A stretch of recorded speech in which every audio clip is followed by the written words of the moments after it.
일하다 다쳤는데 회사에서는 알아서 처리하라는 말만 반복합니다. 병원비는 쌓이고 월급은 끊기고 앞으로 어떻게 해야 할지 막막하기만 합니다. 혹시 지금 이런 상황에 놓여 계신가요? 오늘 영상에서는 산재보험이 무엇인지, 어떤 보상을 받을 수 있는지, 그리고 산재 신청은 어떻게 하는지까지 한 번에 정리해 드리겠습니다. 끝까지 보시면 불승인 됐을 때 어떻게 대응해야 하는지도 알려드리니 꼭 끝까지 시청해 주세요. 먼저 산재보험이 뭔지부터 알아보겠습니다. 산재보험, 정식 명칭은 산업재해보상보험인데요. 쉽게 말해서 근로자가 일하다가 다치거나 병에 걸렸을 때 국가가 치료비와 생활비를 보상해주는 제도입니다. 1964년부터 시행된 우리나라 최초의 사회보험이기도 합니다. 많은 분들이 우리 회사는 산재보험에 가입되어 있을까 걱정하시는데요. 근로자를 한 명이라도 고용하고 있는 사업장이라면 산재보험에 의무적으로 가입해야 합니다. 보험료도 사업주가 전액 부담하기 때문에 근로자가 따로 내는 돈은 없습니다. 여기서 정말 중요한 포인트가 있습니다. 산재보험은 근로자 본인의 과실이 있더라도 보상을 받을 수 있다는 겁니다. 일반적인 손해배상은 누구 잘못인지를 따져야 하지만 산재보험은 업무와 재해 사이에 인과관계만 인정되면 보상이 이루어집니다.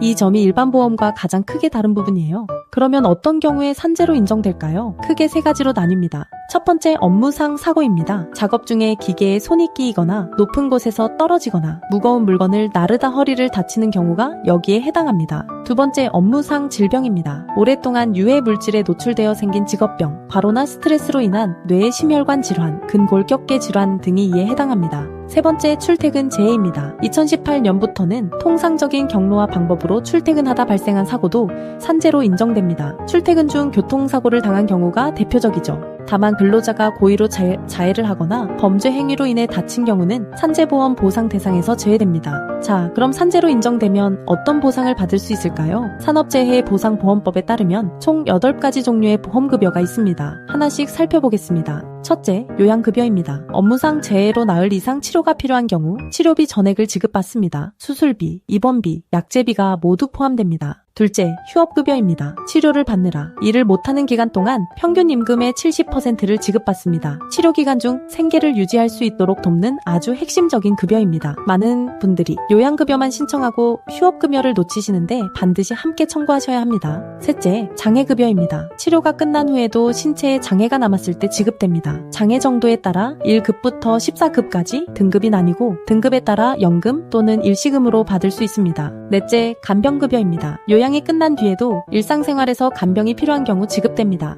다섯째, 유족급여입니다. 근로자가 업무상 재해로 사망한 경우 유족의 생활보장을 위해 지급됩니다. 이 밖에도 2년 이상 치유되지 않는 장기 환자를 위한 상병보상연금, 사망 근로자의 장례를 위한 장례비, 그리고 산재 근로자의 사회 복귀를 돕는 직업재활급여가 있습니다. 한 가지 더 알아두실 점이 있는데요. 산재보험 급여로 보전되지 않는 손해가 있습니다. 예를 들어 비급여 치료비, 평균 임금의 나머지 30%, 정신적 고통에 대한 위자료 같은 것들인데요. 이런 부분은 사업주를 상대로 별도의 민사 손해배상을 청구할 수 있습니다. 특히 사업주가 안전조치를 제대로 하지 않아 사고가 난 경우라면 추가 보상을 받을 가능성이 높아집니다. 이제 산재보험 신청 절차를 알려드리겠습니다. 1단계, 사고가 발생하면 즉시 현장 관리자에게 보고하고 증거를 확보합니다. 사고 현장 사진, 목격자 진술, 119 출동 기록, CCTV 영상 같은 것들을 가능한 한 빨리 확보해두세요. 이 증거들이 나중에 승인 여부를 결정짓는 핵심 자료가 됩니다.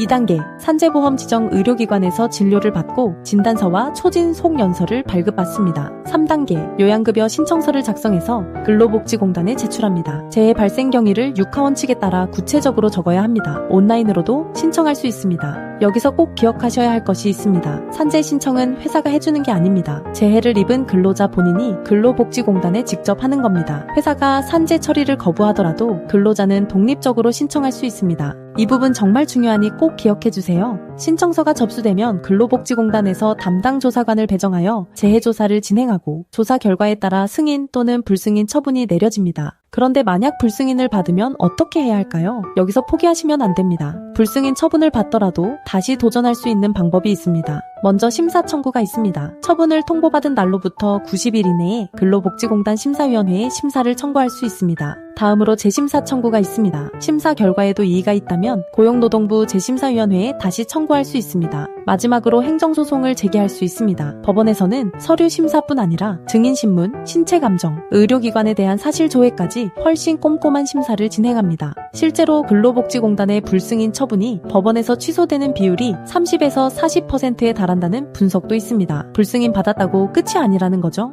다만 이런 불복 절차는 의학적 입증이나 법률적 판단이 복잡하게 얽혀있기 때문에 혼자서 진행하기에는 상당히 버거운 것이 현실입니다. 회사가 비협조적이거나 업무와 질병 사이의 인과관계를 의학적으로 증명해야 하거나 일용직이라 근로사실 자체를 입증하기 어려운 경우에는 전문가의 도움을 받는 것이 결과적으로 시간과 비용을 아끼는 길이 됩니다. 한 번에 제대로 준비해서 승인받는 것이 불승인 후 재심사와 소송을 반복하는 것보다 훨씬 효율적이니까요. 오늘 내용을 정리해드리겠습니다. 산재보험은 업무상 재해를 당한 근로자의 권리를 보호하기 위한 제도입니다. 사업주가 보험료를 전액 부담하고 근로자 본인의 과실 여부와 관계없이 보상을 받을 수 있습니다. 요양급여, 휴업급여, 장해급여 등 8가지 보험급여가 마련되어 있고 산재보험으로 보전되지 않는 손해는 민사 손해배상으로 추가 청구도 가능합니다. 그리고 불승인을 받더라도 심사 청구, 재심사 청구, 행정소송을 통해 다시 도전할 수 있으니 절대 포기하지 마시기 바랍니다. 혹시 산재보험 신청이나 보상 과정에서 어려움을 겪고 계신다면